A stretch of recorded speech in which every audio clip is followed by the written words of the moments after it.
Muito boa tarde, Brasil. Tem uma coisa que me deixa quase que sem dormir, e eu acredito que boa parte dos brasileiros, em todo começo de ano, também fica com essa certa preocupação. Trata-se da declaração do imposto de renda. É verdade que todo mundo se prepara para ela. Para nós que somos assalariados, fica um bocadinho mais fácil. Acredito que para o empresário talvez seja um pouquinho mais complicado. Não sei como é que fica para você que é autônomo, né? O pessoal, por exemplo, que está no Uber aí, eu não sei como é que fica esse tipo de declaração. Falei, vamos fazer um programa especial falando pelo menos um pouquinho, tirando um pouquinho de dúvidas que a gente vê aí sobre o imposto de renda, maneira que a gente deve declará-la. E para isso eu estou recebendo hoje, aqui no nosso programa, o Renato Dias. Ele é contador, especialista em suporte empresarial, atua na área já há 10 anos e também é graduado em Direito. Quer dizer, matou a pau, quer dizer, né? Estou com o contador e o advogado ao mesmo tempo para me defender. Seja bem-vindo, boa tarde, querido. Boa tarde, Celso. Boa tarde, Brasil. Pois é, Celso, é uma situação qual a gente consegue ter uma visão mais ampla, né, para conseguir ajudar o contribuinte, o empresário, o amigo, né, que às vezes precisa de uma orientação nessa área. Agora, parece-me que do ano passado para esse ano a declaração não mudou praticamente nada, né? Teve acho que duas mudancinhas lá que só pesa para nós mesmo. Se tratando de legislação, da parte importante, não houve grandes alterações. A tabela progressiva, ela permanece a mesma. Houve alguns ajustes, alguns já esperados, por exemplo, a questão da deixar de deduzir a contribuição de empregado doméstico, né? E outros ajustes. Que é um peso para quem paga. Que é um peso, porque a gente tem ali um desconto que poderia ser considerado na sua base de cálculo de até R$ 1.200. Acaba Só que... isso, cara. Mas é um desconto que... Você paga no mínimo um salário mínimo para um doméstico. Exato. Então você arrecada R$12 mil por ano que você paga. Olha, não arrecada, você paga. Você paga. E só podia mil e pouco. Só podia mil e pouco porque a legislação, ela dava essa prerrogativa de descontar, de você poder deduzir apenas a contribuição patronal previdenciária. Era um percentual ali incorporado mínimo, né? Naquele valor. Mínimo. Mas assim, essa legislação ela já veio com prazo determinado, até o final de 2018. E hoje, infelizmente, o ano de 2019 já não é mais abordado esse tipo de dedução. Até porque nós estamos declarando o que recebemos no ano passado, 2019. Exato. Isso, hoje a gente conversa sobre todas as nossas movimentações e as nossas ações de 2019. O que é que a gente não pode esquecer de jeito nenhum de declarar, que eu acho que é importante? Além dos salários, para quem é assalariado, a empresa tinha um prazo para entregar o quanto você recebeu, não é isso? Exato. A gente tinha até o final de fevereiro, as empresas são obrigadas até o final de fevereiro enviar o informe de rendimento para todos os contribuintes, sabe, os funcionários. Então, acredito eu que boa parte cumpriu esse prazo. Então, a maioria já estão com essa documentação na mão para prosseguir com a declaração do imposto de renda. Se a empresa estiver enrolando para te entregar isso aí? Olha, isso é uma situação séria. Infelizmente, alguns casos acontecem, mas assim, o contribuinte tem que ir atrás, o contribuinte tem que ir, tem que ficar em cima. Por quê? Porque acaba que é um interesse dele. Porque se ele passar do prazo, por exemplo, de declarar, a gente sabe que tem uma multa mínima aí de 175, sem contar que se ele tiver imposto devido, pode até chegar a 20% em cima desse valor. Então, é de suma importância o contribuinte ficar atrás. Bom, tendo na mão o que declarar em termos de que recebeu, o que mais que tem que se apresentar? Por exemplo, eu tenho uma conta no banco e hoje todo mundo paga via bancária. Hoje, as obrigações, hoje você deve declarar os saldos bancários. A movimentação em si, ela não faz parte exclusivamente da declaração, mas o saldo em conta corrente que você tiver acima de R$ 140. Então, se você tiver saldo acima desse valor, tem que declarar. Mas o banco é que vai dizer isso, né? O banco vai te enviar também um demonstrativo de rendimento, de faturamento. Que é outra coisa que eles não fazem, né? Mas Você tem hoje... que, ainda bem que a gente vai lá na agência e tira na hora, né? Exato. Hoje, pelo menos a parte bancária, é uma situação que está mais confortável. Por quê? Nós temos muito gerenciador financeiro, esses aplicativos dos bancos, ele já disponibiliza ali de pronto para que a gente consiga esse informe, essa informação aí para a declaração. Existe uma certa facilidade ao declarar. Eu não manjo nada disso, que eu não faço minha declaração. Eu, graças a Deus, conto com uma colega sua, né, para fazer a declaração. Que bom. Já, ela sabe mais da minha vida do que eu da minha própria vida. Declara para mim, acho que já há quase uns 30 anos. Aí vem aquela história de pré-preenchida. Vale a pena buscar aquilo? Olha, é uma praticidade... É a própria Receita te fornecendo dados daquilo que você supostamente teria recebido.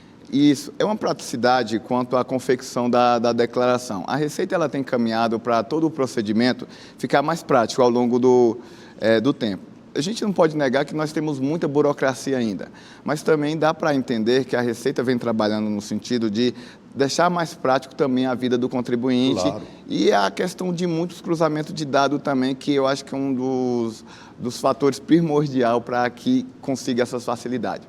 Essa declaração, é interessante que você tenha isso, mas isso tem um custo, porque você tem que ter um certificado digital para que você tenha isso com mais praticidade. Então, você vai ter que emitir um certificado digital pessoa física e fazer esse preenchimento e buscar essas informações. Certificado?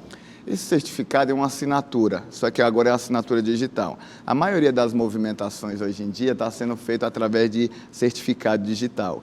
Então, hoje você tem que ir a uma certificadora, fazer uma compra, e a partir daquilo ali, com seus dados, você vai responder ali junto aos órgãos ali, aquela situação de certificação eletrônica. Não faz, então, junto à própria Receita? Não. Isso é junto a uma certificadora. Mas aí você vai ter acesso aos dados da Receita, quanto com esse certificado. Olha, nós colocamos no nosso Diário Brasil, @TV Gênesis, e também pelo YouTube, TV Gênesis /Diário Brasil, que as pessoas podiam deixar algumas perguntas. É verdade que a maior parte foi a mesma pergunta de sempre. Devo declarar? Não devo? Eu ganho menos de não sei quanto. Quanto é que é o valor mesmo? Acho que é 28 isso. Hoje é 28.559,70. É a mesma coisa do ano passado, isso, não? Essa parte não mudou. Algumas faixas ali não mudou. Mas teve algumas perguntas um pouquinho diferenciadas. Me desculpe, eu não vou colocar todas, mas eu peguei uma representando aquelas que perguntavam a mesma coisa. E o Genivaldo Nunes, de Águas Lindas, aqui em Goiás, fez uma pergunta. Coloca a pergunta aí. Olá, eu sou funcionário de uma empresa privada. Estou com a dívida na Receita Federal protestada em cartório, no valor de R$8.000. A minha dúvida é, preciso continuar declarando ou tenho que resolver primeiro esse problema? E como resolver? Tem uma dívida, hein? R$8.000, não é eu fácil. Vi aí. Boa tarde, Genivaldo, excelente pergunta. Sobre a sua situação, são dois momentos distintos. A parte da obrigação de declarar, ela acontece no momento que você oferir renda tributável, no mínimo que a legislação permite, que é 28.559, certo. E outras situações como você ter rendimento não isento, não tributado, a ter acima de 40 mil. E outras, por exemplo, ganho de capital, de venda de imóvel, certo. E também a operação em bolsa. Então, assim, a obrigação vai acontecer para o Genivaldo aí se ele atingir uma dessas situações. Não necessariamente porque ele tem ou não uma dívida da Receita Federal. Essa dívida... Não impedirá que ele faça uma declaração, não impedirá. Certo. Inclusive, se ele tiver nesses requisitos, ele tem que declarar. É uma obrigação acessória que ele tem que fazer. A dívida é oriunda de provavelmente de um imposto que incorreu em uma outra declaração. E o Conselho... Pelo que ele falou, parece que foi um acordo. Já devia, fez um acordo e não não quitou esse acordo. Isso. Então, o conselho para ele, junto a essa parte da dívida, é que ele entre em contato com a PGFN ou procure o contador dele para fazer isso, para fazer um parcelamento. Porque ele pode incidir em restrições que pode complicar a vida dele no âmbito do dia a dia, como penhora de bem, alguma coisa desse tipo. Porque já se trata de um processo jurídico de cobrança. E aí ele tem que fazer essa regularização, esse parcelamento, e hoje está tranquilo dá para fazer até 60 vezes, dependendo do valor da parcela. Mas se essa pessoa, pelo que eu entendi aqui, ele já fez um acordo e não cumpriu. A Receita parece que não fará um próximo acordo com ele. Não, faz sim. Hoje você está suscetível a fazer os parcelamentos. Você tem uma limitações de parcelamento no sentido que praticidade de você fazer via online, mas você pode sim continuar fazendo um acordo e pagando esse acordo, porque isso vai tirar com que ele saia tanto do protesto como da dívida ativa da Receita. Renato, eles passam tanto medo na gente, dizendo, né? E quase sempre eles pegam o caso do Al Capone lá nos Estados Unidos para ver. Pegaram o Al Capone, não conseguiram pelo crime, pegaram ele pelo imposto de renda. E isso ficou na cabeça, principalmente de nós mais idosos, né? A Receita Federal é tão brava desse jeito. Um cidadão desse que deve R$8.000, que possivelmente há uma correção em cima disso. Sim. Né? Eles não corrigem o nosso para com eles, mas o deles para conosco, a correção é magnânima, é perfeita. Não corre um risco danado, não, essa pessoa? Olha, Celso, eu queria dizer que a Receita não tem todo esse poder de fiscalização, de constrição. Mas isso não é verdade. Nós estamos em um momento hoje diferenciado. Hoje, a realidade é que dá um certo medo, sim. Por quê? Porque hoje, como o rapaz acabou de falar aí, ele já está em dívida ativa, já está na questão do protesto. Então, a Receita hoje tem mais mecanismo de cobrar com mais eficiência o contribuinte.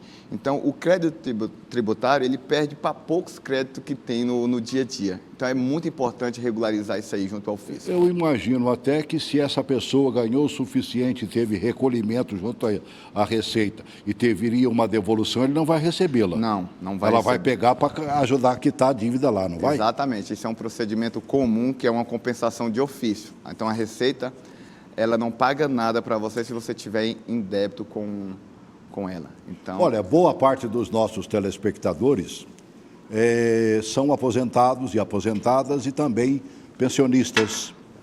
Eles têm que declarar? sim. Pensionista, eles vão entrar na mesma regra do quanto do valor que eles conseguem auferir durante o ano de 2019. Então, é muito bom Se não ficar recebeu atento. até 28 mil, ele não precisa. Ele não precisa. O aposentado? Também.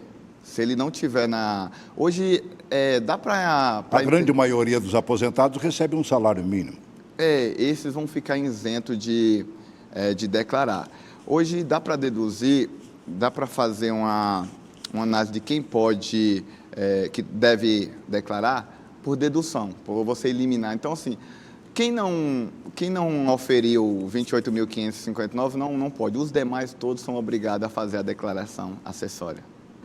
Os que ultrapassaram os 28 ultrapassaram mil. esses 28 mil. E se ele não tiver deduções ali compatíveis e tudo mais, ele pagaria imposto de renda? Olha, tem que estudar o caso específico. Caso a caso. Mas, em regra, hoje existe, se você não tiver grandes deduções, grandes gastos, que pode ser dedutível, você pode usar a modalidade de simplificada. Então, essa modalidade, ela te permite que você reduz até 20% em cima do seu valor tributado. Então, ele vai ficar ali um teto máximo de dedução de aproximadamente 16.550, se eu não me engano. Essa que você acabou de falar entra naquela velha história do completo ou simplificada? Isso. Porque qual é melhor? Aí depende. Né? Declaração completa, declaração simplificada. Você acabou de dizer para o aposentado seria simplificada um bom negócio. Seria em analisar o caso dele, por quê? Como você disse que em algum exemplo que a pessoa não tem grandes gastos de saúde, de valores dedutíveis, então, dependendo da situação, é viável que ele faça pela parte simplificada. Porque a parte simplificada vai fazer com que você tenha a vantagem de reduzir até 20% do seu valor tributado. Então, eu não tenho grandes gastos com saúde, com educação, você faz a declaração e faz a comparação ali. Agora é interessante, né? Nesse aspecto, pelo que eu me lembro, eu gosto de sentar ao lado da minha contadora e fazer a declaração junto com ela. Aí, pelo que eu me lembro, ela olha, ela começa pela completa e no final a própria Receita te oferece a possibilidade da simplificada. Exatamente. Hoje o sistema ele já faz isso, ele já faz a simulação para você. Inclusive, se você for enviar uma declaração qual seja mais vantajoso um outro modalidade, ela te anuncia isso, que você está optando por uma situação que não é tão vantajosa. Então, assim, a gente faz, em regra geral, a gente faz pelo o modelo de dedução geral e acaba que, no final das contas, a gente faz a comparação. O programa da Receita já nos dá esse Isso controle. é maravilhoso, né? Porque você começa por um e chega no final, pode cair até nesses 20% que você disse aí. Pode. Em muitos casos acontece que cai para 20%. É verdade. Mais uma pergunta? É do Valdo Silva, ele é de Campo Grande, Mato Grosso do Sul. Coloca aí a pergunta do Valdo. Tenho um filho, mas ele mora com a minha ex-mulher. Eu pago a escola e o plano de saúde, mas os contratos foram feitos no nome da minha ex-mulher. Posso mesmo assim colocar o meu filho como dependente e declarar essas despesas?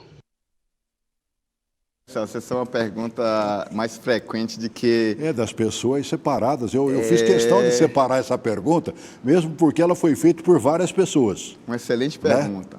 Né? E hoje, o que você mais vê por aí são casais separados.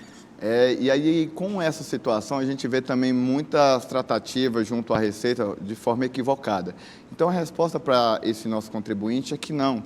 Ele não pode declarar o filho dele como dependente, uma vez que mora com a mãe. Para ele fazer isso, deveria ter uma decisão, uma guarda judicial falando que ele tem a guarda definitiva dessa criança. Mas o valor que ele repassa mês a mês... Pois quando se faz... Não é outorgado, evidentemente, geralmente judicial, você faz, nem que for um acordo, é um acordo judicial, que você, por ter os filhos, né, repassa para a esposa, para ela cuidar dos filhos, evidentemente. Pois é. A regra para a Receita Federal, a gente até entende que na lógica seria viável, seria adequado ter essa consideração. Mas a regra da Receita Federal é que você só pode declarar alguém que você esteja, de fato, à guarda daquela pessoa, que aquela pessoa seja, de fato, dependência. E quando você tem essa pessoa dependente, você tem tudo certinho, mas o contrato, as despesas são feitas no CPF de outrem, acaba que você não pode também usar isso. Ser o responsável pelo que o CPF da outra pessoa pagou. Então, no caso dele, ele deveria ter Mas, no caso específico, eu estou tentando lembrar o nome, quando há separação, o juiz outorga que você repassará mensalmente aos seus filhos X. Vamos dizer, um salário mínimo, suponhamos. Certo. Ele não pode declarar esse salário mínimo que ele efetivamente pagou? Sim. Nesse caso de você ter um outorga, um procedimento jurídico falando que você deve pagar X valores, isso aí é declarado no imposto de renda como pensão. Pensão. Então, isso. A pensão ela é dedutível. Você pode declarar ela sim. Então, só que aí, pelo que eu entendi a dúvida do contribuinte, ele tem essa situação, mas de uma forma informal. Não tem a legalidade do ato e não tem também a documentação no nome dele para que ele pudesse fazer essas deduções. Porque tudo está feito no nome da esposa. No nome da esposa. Ex-esposa. Então, para a Receita, ela cruza os dados e vai ver que ele não desembolsou esse valor. Pode até haver ex-esposa, mas nunca vi ex-filhos. Isso é verdade. Então, ele tem que realmente bancar os meninos, né? Ele tem que bancar, e a orientação para ele, nesse caso, é que ele regularize esse procedimento, porque é possível fazer isso, e aí, no próximo ano, ele pode estar usando tanto o valor que ele pagar, por exemplo, de pensão, quanto os gastos dedutíveis ali. Por incrível que pareça, muitas perguntas surgiram de pessoas que trabalham em aplicativo. Uber, 99 e tudo mais. E que hoje até porque o desemprego levou essas pessoas a buscar uma maneira de ganhar dinheiro. Essa é uma boa maneira de ganhar dinheiro. Ele tem que aplicar, ele tem que declarar. Olha, Até quase todo mundo paga com cartão de débito ou crédito, né, mano? Não tem como fugir disso, né? olha só, essas pessoas também, elas são consideradas autônomos, né? Sim. Elas devem sim declarar, desde que elas ultrapassem esse valor de limite. 28 mil. 28.559,70. Se eles passarem esse valor, eles devem declarar sim essa movimentação. Por quê? Porque a regra para a Receita Federal é oferir renda. Então, independente se seja lícito ou não, mas você oferiu renda... Engraçado, eles ainda continuam com um lugarzinho no imposto de renda em que se você receber um dinheirinho, só Deus sabe de onde, você pode declarar, Você deve declarar. Você não precisa explicar nem a razão e nem porquê. Tem alguns campos que falam assim, outras movimentações, mas assim, a gente tem que... No final das contas, a Receita...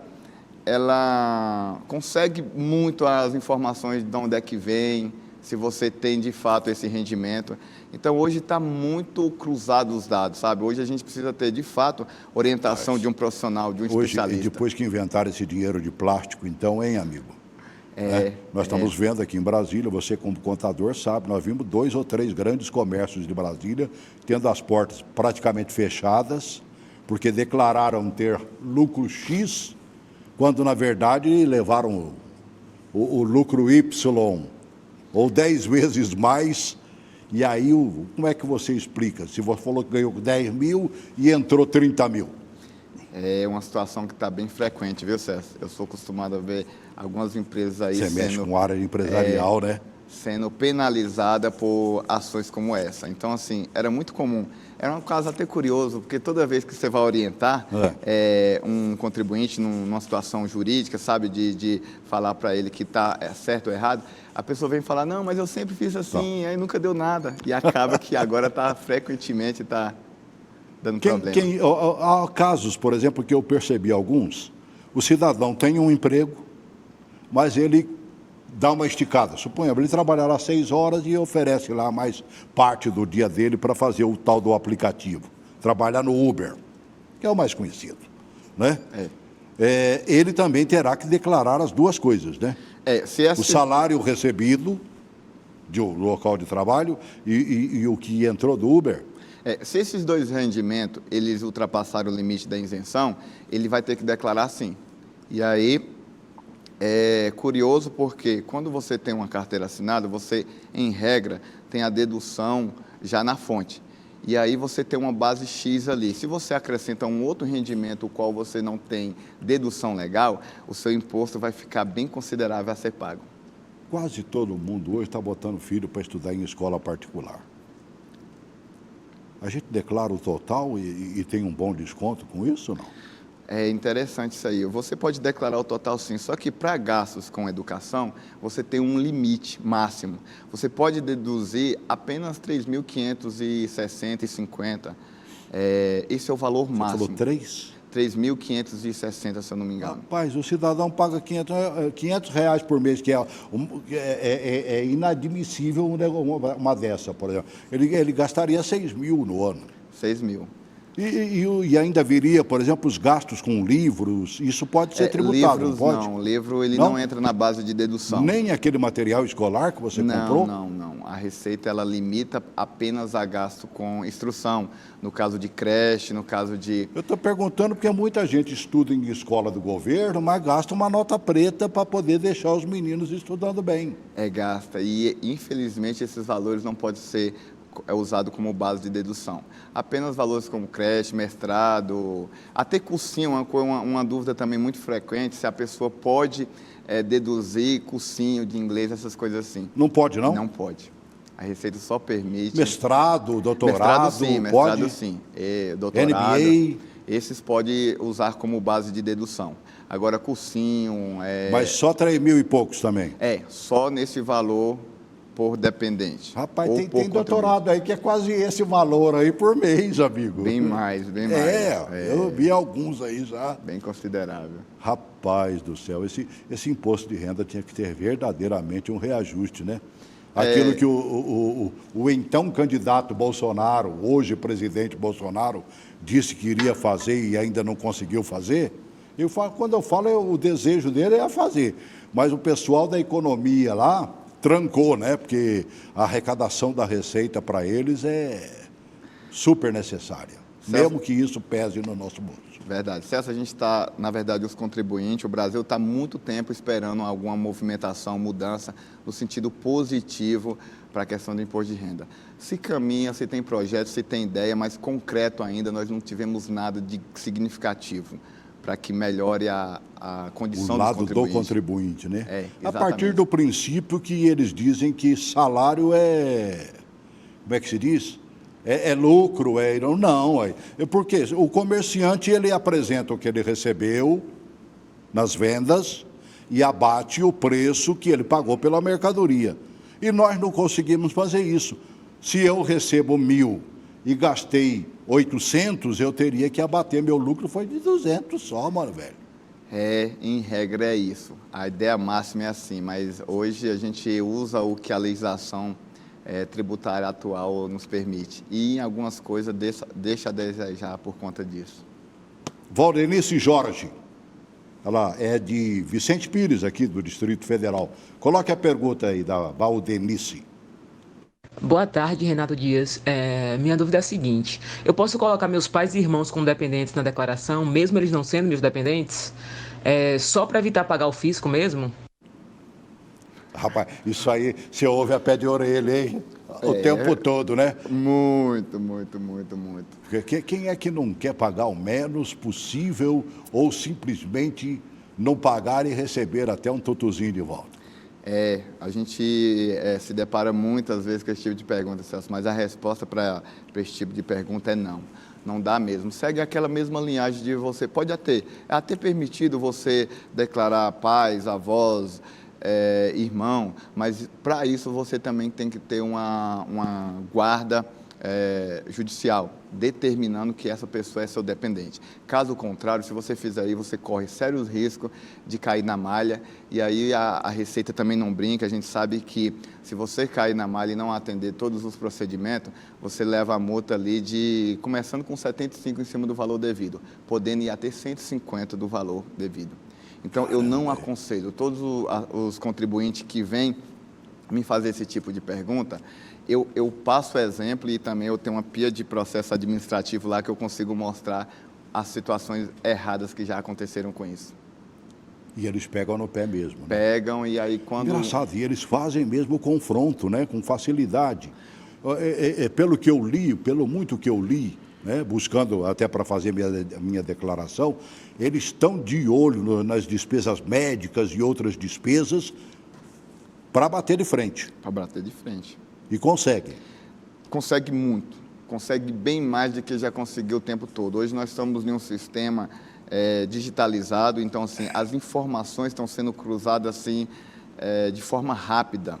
Então... 2 vezes que eu fui chamado pela Receita, e naquele tempo não tinha tanta facilidade como tem agora, já faz muitos anos. Mas foi porque eu declarei que havia pago ou que havia recebido e o outro lado não fez a declaração. Eu declarei que havia recebido uma comissão de publicidade, a empresa não declarou. E a outra vez eu declarei um dentista, um médico, não me lembro, e ele não declarou. Não era eles que deveriam ser chamados, não? E Sim. Não eu? Pois é. Ou eles desconfiam que eu fiz uma coisa errada? Pois é. O que acontece é o seguinte: quando a Receita recebe essa informação na sua declaração e não consta essa declaração, essa informação na outra declaração, acaba que há uma inconsistência. Então, de fato, pede para que você vá lá e apresente recibo, apresente essa movimentação. Então, assim, o ônus da prova acaba sendo para você nesse caso. Você ainda tem uma... É mais fácil me achar do que achar o outro, né? Só que quando você leva essa informação, aí o seu problema com a Receita acaba. Aí agora a gente vai ter a Receita atrás dessa pessoa que possivelmente sonegou. Que coisa de doido, né? É por isso que a gente fica tenso, né?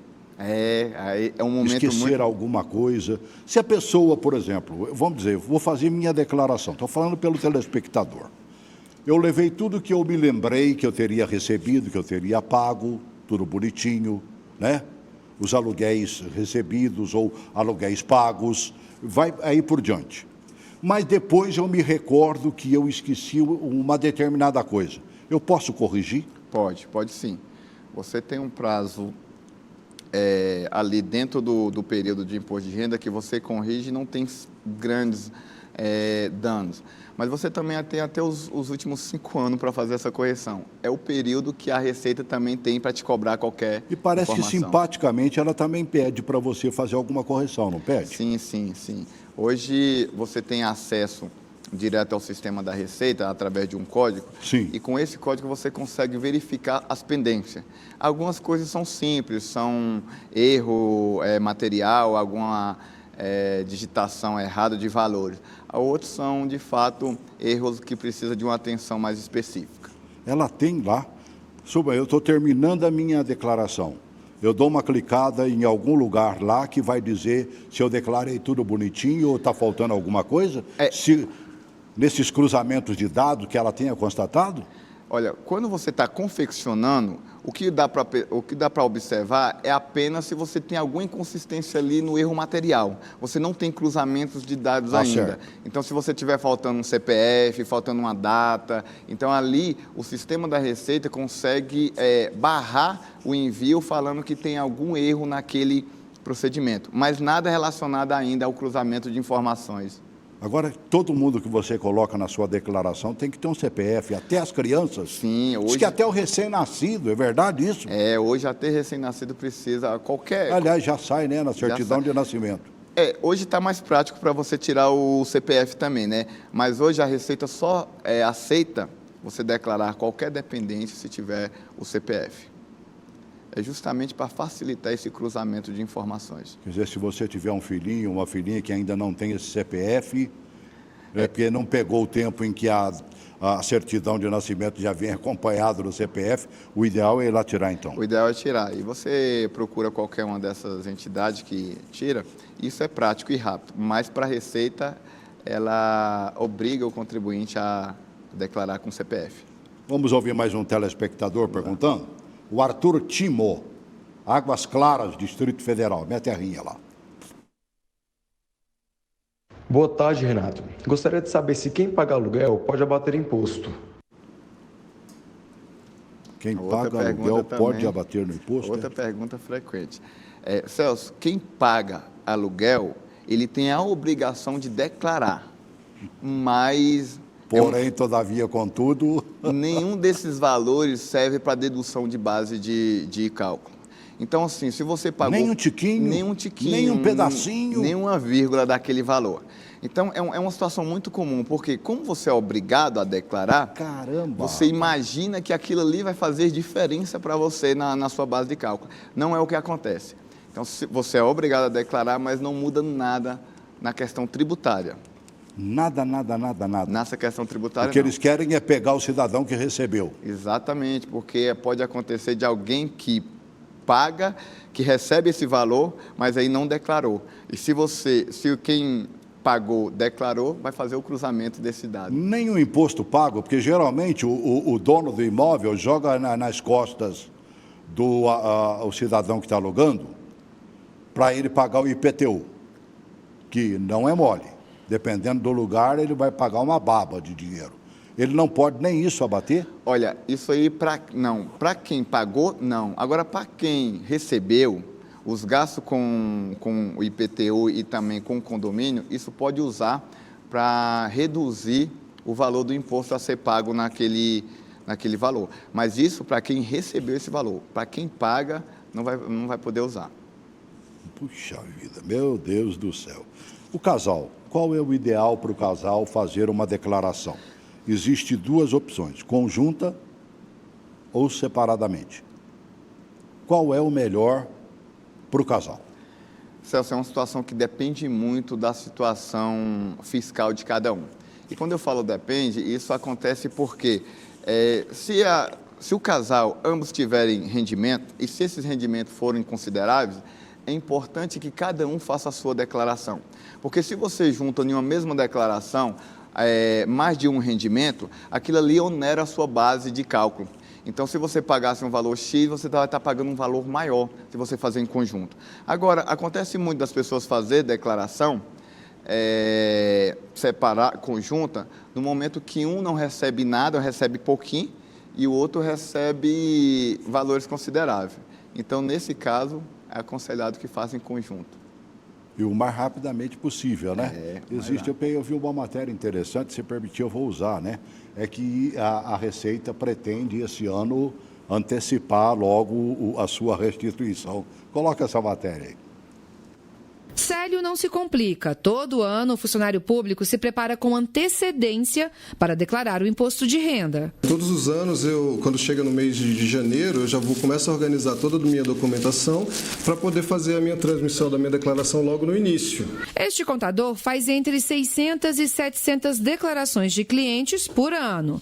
E lembra, quem entrega a declaração primeiro recebe a restituição mais cedo. É sempre mais vantajoso você preencher o sistema e entregar antes, porque quando você entrega antecipadamente, a chance de você receber restituição primeiro é bem maior. Falando em restituição, uma das novidades deste ano é que o início do pagamento vai ser antecipado para maio e será feito em 5 lotes e não mais em 7, como no passado. Assim, os contribuintes vão receber a restituição entre maio e setembro. A Receita quer dar àquele contribuinte mais agilidade, já que isso tem sido possível, porque a Receita tem melhorado muito o seu processamento. É obrigado a declarar imposto de renda quem, em 2019, teve rendimentos tributáveis acima de R$ 28.559,70. Também precisa acertar as contas com o Leão quem teve rendimentos isentos, não tributáveis ou tributados exclusivamente na fonte, superiores a R$ 40 mil, ou com patrimônio superior a R$ 300 mil no dia 31 de dezembro de 2019. Outra novidade é que os contribuintes com certificado digital já terão a declaração pré-preenchida direto no programa da Receita. A Receita espera receber 32 milhões de declarações do imposto de renda neste ano. E muito dinheiro, né? Bem superior aos 32 milhões de declaração. É bem bastante. Venda de carro e venda de imóvel. Incide valores em cima disso? Você paga imposto ou não? Existe. Não é chamado necessariamente imposto de renda. É chamado ganho de capital. Como? Ganho de capital. É um imposto que você tem que pagar por fora, mas vai ser incorporado na declaração de imposto de renda.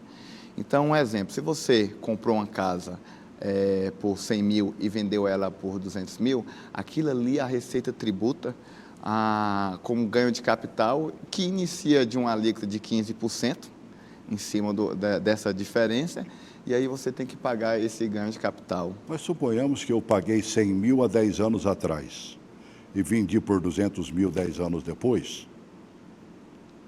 A correção não corre aí, não? Sim, sim. Existe, no programa da Receita Federal, quando você vai calcular o ganho de capital, ela considera toda essa parte de tempo, de valor do imóvel e uma atualização. E aí há uma atualização automática desse valor para chegar nos dias de hoje. Mas, em regra, a maioria das vezes você ainda tem que pagar um valorzinho de ganho de capital. Agora, carro, eu acredito, a não ser quem mexa com venda de carro, né? Que eles apertaram também, né? Sim, eu troquei meu carro, por exemplo, a concessionária que antes pedia só para você fazer passar no cartório uma procuração para eles vender por preço que quisesse e aí sobrava para mim. Agora eu tenho que vender para ela revender para alguém, né? Ela vai pagar sobre o lucro dela, né? Vai. A parte importante nesse momento aí é porque agora não está sendo mais preciso tributar esse recebimento do carro para a venda. Então, fica ali em stand-by. Vai acontecer a tributação quando ela vender. Então, carro é uma situação que quase nunca acontece essa parte do ganho de capital. Porque a gente acaba... Geralmente você acaba ficando com o carro um tempo e ele desvaloriza normalmente. Desvaloriza. Essa é a verdade. Mas você compra um carro por 20 mil hoje, usadinho, bonitinho e tal, né? Quando você for vender, você vai vender por 15, possivelmente. Raramente você vai pegar 22. E mesmo que pegasse, deve ter a correção. Sim, sempre tem a correção. Sempre tem. Evidentemente, se ele vender por 22, daqui 2 anos, essa correção será coberta. Sim. Vamos falar um pouquinho, eu deixei até por último, até porque é tua área. O microempreendedor individual. São muitos brasileiros que começaram a vida vendendo, fazendo negócios, até porque o desemprego, muita gente, o desemprego obrigou a isso. Esse microempreendedor tem que fazer uma declaração? Olha, o microempreendedor ele é obrigado a fazer uma declaração da empresa. Ele é obrigado a fazer uma declaração do faturamento que ele auferiu durante o ano. Seja ele qual for? Seja ele qual for. Porque aí, independente do faturamento, a única obrigação acessória oriunda do microempreendedor individual é essa declaração do microempreendedor. Agora, esse microempreendedor que faturou acima de 40 mil, e passa esse valor para o CPF, é também importante que ele faça a declaração pessoa física, porque aí nós já entra naquela regra de recebeu rendimentos isentos acima de 40 mil, mesmo que já foi tributado. Ele fará o que todo comerciante faz. Isso. Faz uma da empresa e faz uma pessoa jurídica, porque ele se beneficiou dos lucros daquela empresa. Exatamente. É isso mesmo? Acaba acontecendo para o MEI também, mesmo que esse lucro seja menor que 28 mil? Não, no caso do lucro menor, ele não precisa ser declarado como pessoa física. É recomendado, porque hoje... É um bom negócio, eu acredito. Vamos pegar firme. Mesmo quem ganhou até 28 mil reais, não seria interessante fazer a declaração? Que amanhã ou depois ele vai comprar uma casa, ele vai pegar um financiamento, até que ele justifique o quanto ele ganhou, o quanto ele ganha mais ou menos por mês, é complicado. Agora, se ele declarou na Receita... Tá lá. Tá lá, né, mano, velho? É um comprovante, é um documento ali que serve como base de rendimento, é uma declaração. Ali há uma declaração do contribuinte que ele recebeu aqueles valores. Então, assim, tem gente que não é obrigado a fazer, mas é interessante. E hoje a maioria do sistema requer que aquela pessoa tenha ali um recibo de imposto de renda para que você dá andamento ao dia a dia ali como empresário. Então, quem não é obrigado, mas assim, vê uma necessidade, é interessante declarar. Eu acho que até para a própria representatividade na hora de fazer um negócio, sim, a declaração de imposto de renda vale mais do que qualquer recibinho que você tem ali, dizendo que você tem um tal faturamento. Hoje os bancos pedem muito a declaração, independente do valor que você fatura. Você vai abrir uma conta, os bancos pedem o comprovante de renda, e você às vezes não tem uma outra comprovação, tem que ser o recibo do imposto de renda. Vamos para a última pergunta que nós separamos para você.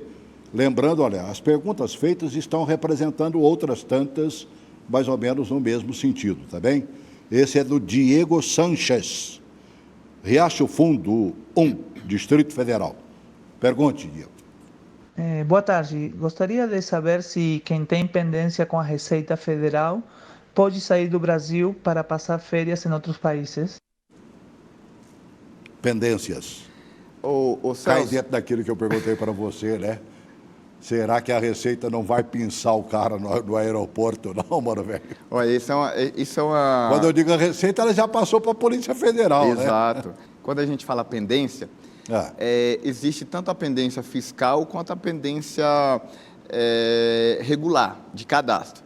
Então, assim, se a pessoa estiver devendo, se a dúvida dele for relacionada a valores, a pendência fiscal, ele está devendo à Receita Federal, não pode impedir que ele tenha qualquer movimentação, até mesmo fora do país. Certo. Agora, uma observação importante nesse caso é o seguinte: se ele não declarou, se ele passou algum tempo sem declarar, o CPF dele pode ser suspenso ou até cancelado. Com esse CPF suspenso ou cancelado, esse sim, ele não pode fazer viagem para o exterior. Então, se for pendência cadastral, ele não pode fazer viagem para o exterior. Quando acontece dele ter o CPF anulado? Pois é, no caso dele ser obrigado a declarar, a Receita tem essa informação, ser obrigado a declarar. Você ganhou 45 mil no ano passado e não declarou. Aí vai Você ganhou 500 mil e não declarou. Aí vai suspender no primeiro momento, aí depois pode vir a ser cancelado. Uma situação comum de cancelado é pessoas que abrem um novo CPF e aí usa aquele ali como fraude. A Receita, verificando aquele ali, cancela o CPF daquela pessoa. E aí ela fica impedido de fazer movimentações fora do Brasil. Rapaz, me veio uma pergunta aqui que eu não posso deixar de te fazer. A pessoa faleceu, vamos dizer, nós estamos falando de 2019, Isso. que nós estamos declarando em 2020. A pessoa faleceu, vamos dizer, em meados de 2019. Então ela recebeu salário, ou aposentadoria, seja lá o que for, janeiro, fevereiro, março, abril, até o mês 6. Certo. Tem que ser feita uma declaração? Tem sim, Celso. É uma situação que Até porque a pessoa poderia ter bens também. E provável, às vezes a pessoa tem bem, mas de qualquer forma, essa pessoa, ela oferiu renda. E aí você, inicialmente, você faz uma declaração de espólio. Então, nessa declaração de espólio, você precisa considerar os rendimentos daquele ano, mesmo que seja por algum período, mas precisa considerar e fazer essa declaração. Quem faz a declaração? Na verdade, vai ser de orientação do inventariante, né? O inventariante. Isso, de obrigação do inventariante e de preferência que tenha uma orientação de um profissional responsável da área. Porque tantas outras declarações como essa, a maioria tem algumas particularidades que é interessante que um profissional acompanhe. Então, a minha orientação para qualquer contribuinte é que busque um contador de confiança, busque um profissional que conheça da área para que dê uma orientação precisa. Porque qualquer uma orientação, às vezes, fora da linha correta que a Receita pede, você pode sofrer em situações desconfortáveis no futuro. Quem? O inventariante? Não, eu falo o contribuinte. O responsável pela declaração, porque a pessoa morreu. Eu falo o contribuinte em geral no sentido de se não buscar um profissional adequado ali para orientar ele. Nós ainda estamos no mês de março, ainda comecinho do mês de março, e temos até o final de abril para fazer essa declaração, até o último dia de abril, não é isso? Exato. O que é que você deixa de informação para o telespectador, para a telespectadora que está nos assistindo agora? Até porque parece-me que, né, já passou ali, se ele fizer rapidinho também, ele recebe mais rápido se tiver uma devolução. Celso, é uma situação assim muito importante que o contribuinte faça agora, é levantar todas as documentações. Porque deixar para a última hora, a gente sabe que o sistema da Receita Federal pode haver oscilações. Então, eu já vi casos que a pessoa não conseguiu, deixou para o último dia e não conseguiu enviar a sua declaração. Então, a minha orientação é que busque logo um profissional e já comece a se movimentar. Porque nós somos acostumados a sempre deixar, não, vou deixar para abril, vou deixar para... E tem essa parte importante também, que no momento que você faz logo, você pode receber isso logo, se você tiver imposto a restituir. E também vai ser bom que fica livre logo dessa pendência aí, é uma situação a menos aí na vida. Agora, o importante é que se declare tudo, né? Tudo que for obrigado pela lei, é interessante que tenha essa atenção e declare, porque o contribuinte pode ter multas ali consideráveis ali que não é interessante. Quem tiver imposto a pagar, eles acostumam dar uma dividida ou tem que ir no VaptVupt? Olha, continua a mesma situação dos anos anteriores, porque você pode dividir até em 8 parcelas. Então, você pode dividir... Para todo mundo? Para todo mundo. Dos R$200 ou R$100 que tem que ser pago? Na verdade, tem uma limitação quanto a valor, porque você só pode dividir se parcelas mínimas de R$50. Então, assim, se o seu imposto der R$100... Tem que estar devendo R$400 para cima, então. Se o seu imposto dá R$100, você vai ter que ser uma única parcela. Mas é bom a gente entender o seguinte, que você pode ratear esse imposto, mas ele vem corrigido com a Selic. Então, assim, não é... Não é um bom negócio, né? Aí, tipo, se for um valor considerável, você faz isso, mas na ciência que você vai pagar ali a Selic. Agora, se não, paga à vista que já fica livre. Achei interessante que antes ele emitia lá um boleto, né? A própria Receita manda na hora que você está fazendo a declaração e você vai ao banco para pagar. Ia. Agora parece que vai valer o débito automático. Agora, na verdade, existia já a possibilidade do débito automático, mas era, na maioria dos casos, para as parcelas, a partir da segunda parcela. Hoje você já consegue, desde a primeira, colocar em débito automático. E até o prazo para isso, ele aumentou, porque você tinha até o dia 30 para colocar essas parcelas em débito automático. E agora você tem até o dia 10 de abril para colocar essas parcelas aí no débito automático. No débito automático. E quem tiver que pagar menos do que os R$400 aí que a gente supôs que poderia ser dividido, né, que seria de uma vez só, ele pode ser pago em débito automático também? Pode sim. No VaptVupt, sim? No VaptVupt. Pode ser pago em débito automático. Tudo bem. É interessante o débito automático pela situação de... Tem muito contribuinte que esquece. E aí você, precisa que não, já está ali um protesto, já está ali uma execução fiscal. Então é interessante que seja no... Dever ao leão não é um bom negócio. Não é, mas é interessante também cumprir a obrigação acessória tributária. Hoje, a maioria de nós somos obrigados e a gente tem que usar esse prazo, usar essas prerrogativas para fazer isso de forma correta. Por isso é que chama imposto. Por isso. Está imposto. Você tem que pagar. Você tem que declarar. Não é isso? Exatamente. Obrigado por ter vindo, Renato. Eu que agradeço, Celso. Obrigado pelas informações. Por mínimos que elas sejam, ela sempre facilita. Eu ganhei com você aqui algumas coisas, né, que vai servir para a minha declaração. Espero ter contribuído com as demais pessoas que estejam nos vendo, viu? É um prazer.